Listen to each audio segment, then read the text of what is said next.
Zaha starting for Crystal Palace today. According to reports, he was doing all he could to get away from Selhurst Park before our transfer window closed. And of course, the European transfer window remains open until September the 2nd. So the situation, who knows, could still change.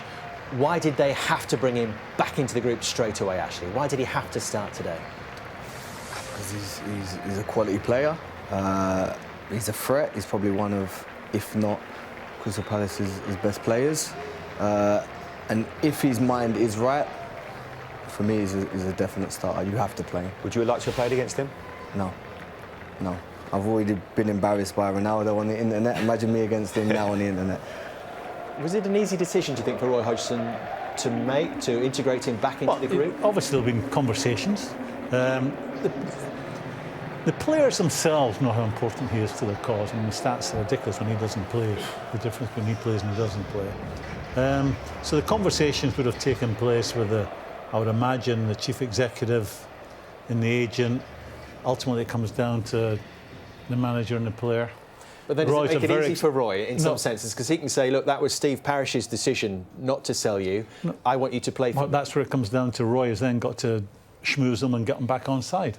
As a manager, you want him in your group for every single game. Roy's an experienced manager, and I'm sure he's done that. I come back to it. The players would certainly want him playing today. So it's not. I don't see any opposition to him being back today. I'm an enormous fan. You see him there, don't you? I see him up there. I think if you're a big club, he's a no-brainer. With all due respect to Crystal Palace, he spends a fair bit of time running back towards his own goal. In a better team, he wouldn't be doing that. In a better team, he'd be getting the balls earlier. He'd be getting them more accurately. He'd be more on the front foot. And Ashley's answered it. You don't want to be isolated one-on-one with him. Don't care who you are, you don't want him coming after you. He was criticised, I think, last year for being a diver. I certainly don't see him as a diver. I see him as a warrior. You kick him, he's going to come back and say, that didn't hurt, I'll kick you again. He'll be back the next time.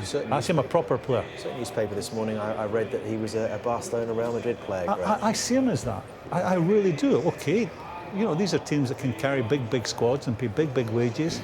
And I see him as a match winner. How many genuine match winners are out there? Well, not just the goals and the assists last season, Jamie, but also won 6 penalties for Palace. Is he the main reason they have been so effective away from home under Roy Hodgson? Absolutely. You only got to look at the importance when he plays compared to when he doesn't. And especially now with the world with VAR, because there were times when I felt unjustly he wasn't given penalties. So with VAR, when you start to look at him as that, because he goes at such pace, and he just causes defenders so many problems. I think it's important they kept him, vitally important, because I think but it's also a difficult situation. I get from his point of view how difficult that is.